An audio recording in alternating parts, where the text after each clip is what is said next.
Hey, if you're looking to create a set of financial projections for a laundromat business, then you've come to the right place because we have built a financial projection template built specifically for laundromats. And this will work really well for just an individual laundromat, or if you're looking to either start or acquire many laundromats over a period of time and want to model your laundromat empire, you can do that with this model as well.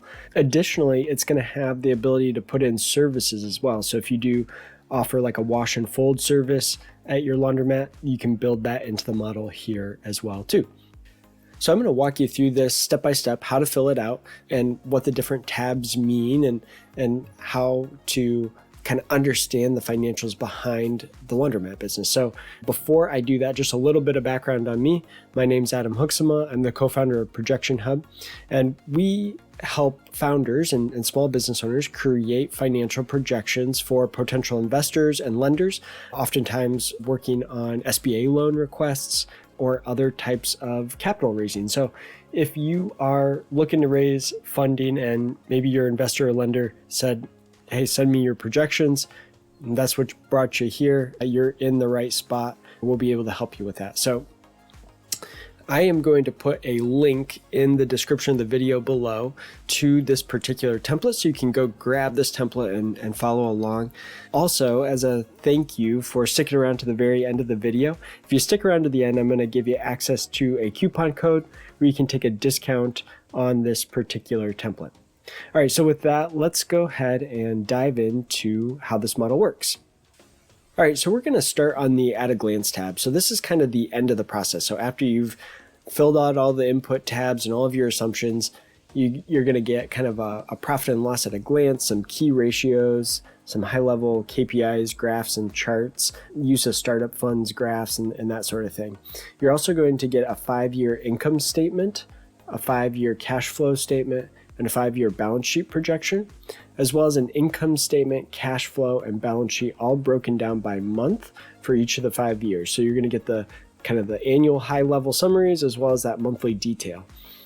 All right, so in order to produce these projection reports, though, we have a bit of work to do. All right, so we're going to start on the input assumptions tab. So the first thing you need to know here is that any cell that's highlighted in blue is an assumption that you can change without breaking something in the model. So you can put your company name, the projection start month. You can put in a personal investment or outside investors. So let's say you're going to put in $150,000 in month 1 of the model to help get the first laundromat off the ground. You have the ability to put in some accounts receivable and payable terms here. We have this set as a default to 100% of your accounts receivable would just be paid in the month the service is provided. So your customers, basically what this means is your customers are going to pay you when you provide the service.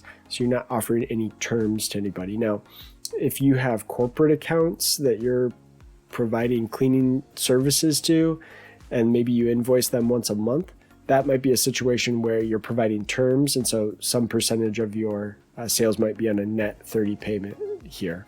On the accounts payable terms, this is just assuming that you're going to pay most of your bills or 100% of your bills in the month that the expense is incurred. And then on the inventory side, you're probably not going to have much in the way of inventory. Maybe you have just a little bit of, cleaning supplies, soap, I don't know, some basic inventory that you may need.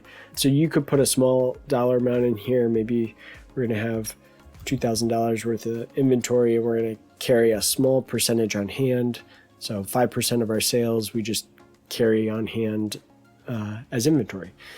All right, from there, you're able to put in fixed assets other than the laundromat property. So let's say maybe you have a work truck that goes around to your different laundromats. Maybe you have many of them, or you will at some point in the future, and you've got a truck that's going around to, repair machines or install new ones, pick up old ones, that sort of thing. So we've got a value of a truck here, $35,000 with a life expectancy on the truck of, let's say, 7 years.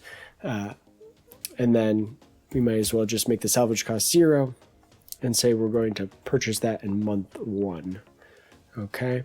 And then on the laundromat properties here. So here's where we can add the different laundromats into the model. So again, this does give you the ability to kind of, amass this laundromat empire. So if you're going to have multiple of these, you can add multiple units here. You can set the month here in this column right here. You can set the month that that laundromat unit is either started or acquired. So in this case, we're going to say we're actually purchasing this 40 unit laundromat. It's a small laundromat category. Here we can select from our categories of fixed assets. It's just one. And then we can select whether we're purchasing or leasing. So if you're purchasing, then it's going to ask you for what the cost is here. So this would be the cost to acquire. So this is going to be your cost to acquire or your startup cost. So if it's your startup cost, it might be, you rent a space, you need leasehold improvements, you need to buy the equipment to install. So it'd be that kind of total startup cost. Or if you're acquiring the laundromat and it's an existing laundromat, you could put in the cost to acquire right here. You can put the useful life in years. So this is basically how many years is the equipment going to depreciate over time. And then what is the salvage cost of the business, so of the equipment. So basically after the 15 years, what's the scrap value of that? That's what you're looking for there. And this just helps us to be able to calculate depreciation. Then you can select what month you either purchased or started the laundromat. And then if you got a loan to acquire or to start up this particular property, you can put that loan amount in here with an interest rate and a term on that loan. So what we did here is we just kind of assumed 70% of the either startup or purchase price here as a loan. And so the other 30% would need to come from equity.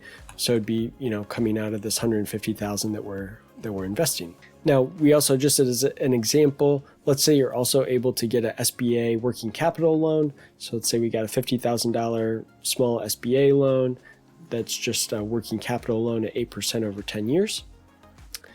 And that is it on the input assumptions tab. Now we can move over to our input revenue tab here. And so you can see the different units that you added from the previous page are kind of populated in here, including what month you either started or acquired those properties.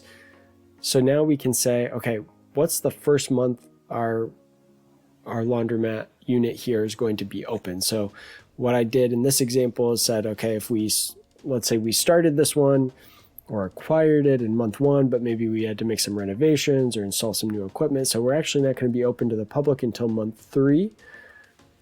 And then you can put in the number of washer dryer units you have for each property, the maximum revenue per month per unit, and then your utilization rate that you expect. So this is kind of like saying, okay, if we were at full capacity, and you can do the math on this, depending on how many hours you're open, how many days a week, depending on what equipment you have, it might determine how many unit or how many turns you might be able to have in a particular day. If you're open for 12 hours and the wash takes an hour on average, you could do 12 turns in a day, right? So that would be kind of your, you figure that out 12 turns a day times whatever you're charging per wash times the number of days per month that you're open, right?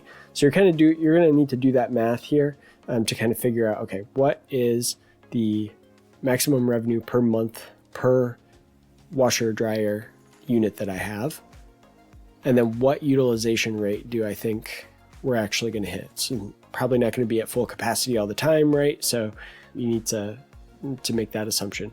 So from there, what it's going to do is it's going to calculate your total monthly revenue per laundromat property here.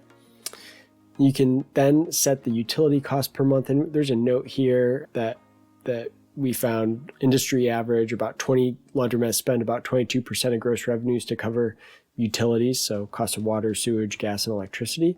So we set this as an equation here. So it's just 0.22 times the revenue, the monthly revenue.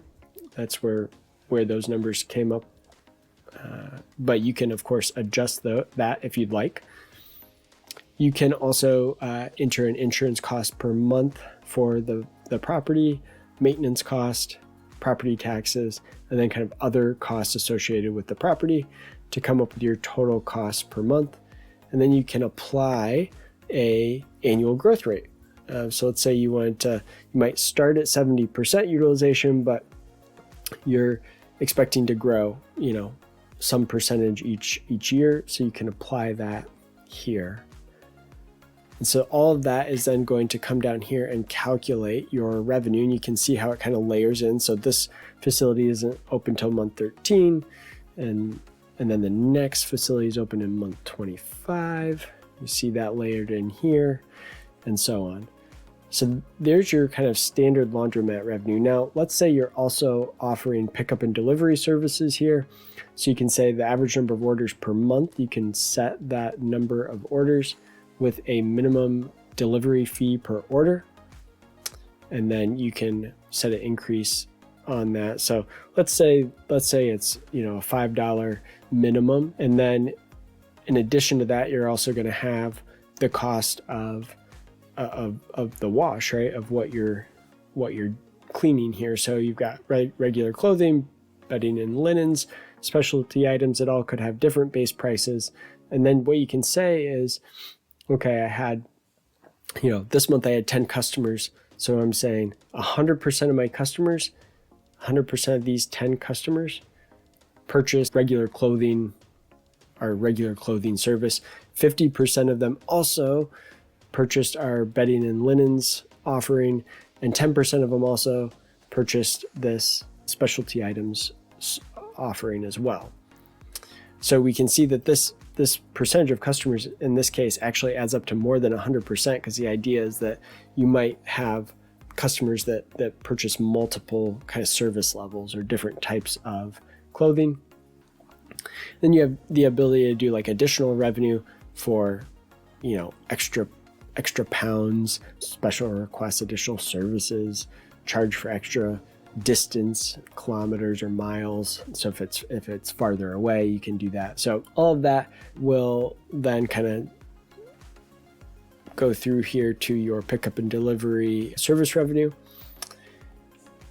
You're also going to have some costs associated with the pickup and delivery service. So we're saying material costs of 40%. So this is basically assuming that the cost of actually, washing the clothes or linens would be 40%.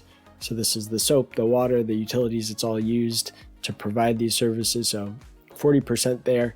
And then we have these other costs that we set at 10%. So things like fuel, vehicle maintenance that you're applying towards this, right? So you have your pickup and delivery service direct costs here. Now you'll also have a driver. I'll show you that on the salaries tab here in a minute. So if we look at the wash and fold services, now we can say, okay, we can set the number of orders that we think we're going to have each month for our wash and fold service.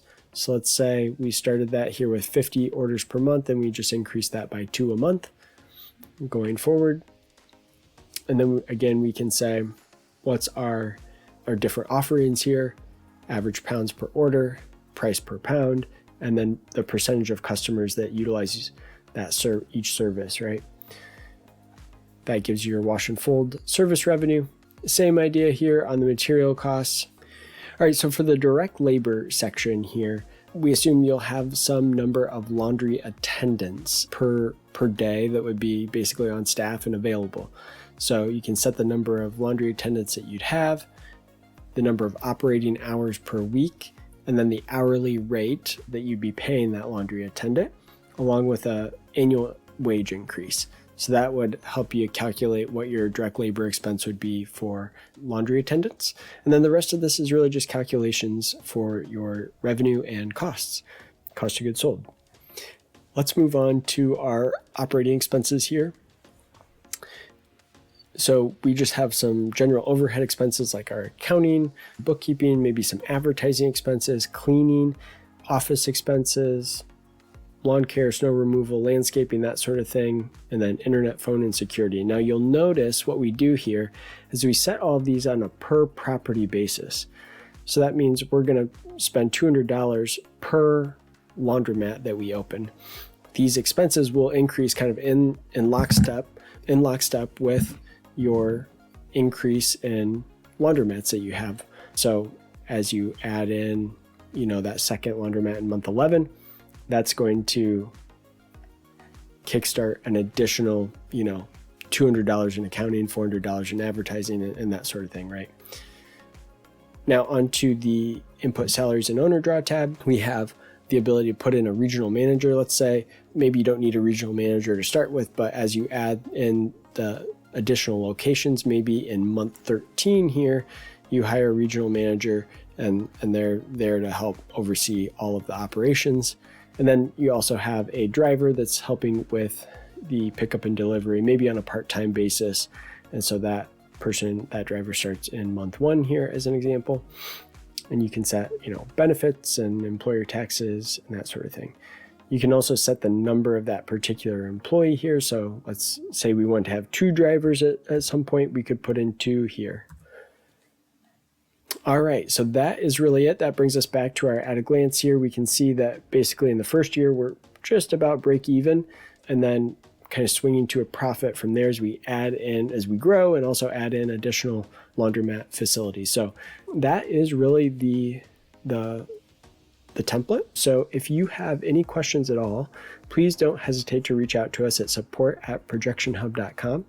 And also, as a thank you for sticking around to the very end of the video, if you go in the description of the video below, you're going to find a link to a form, and you'll fill out that form, and we're going to email you a coupon code.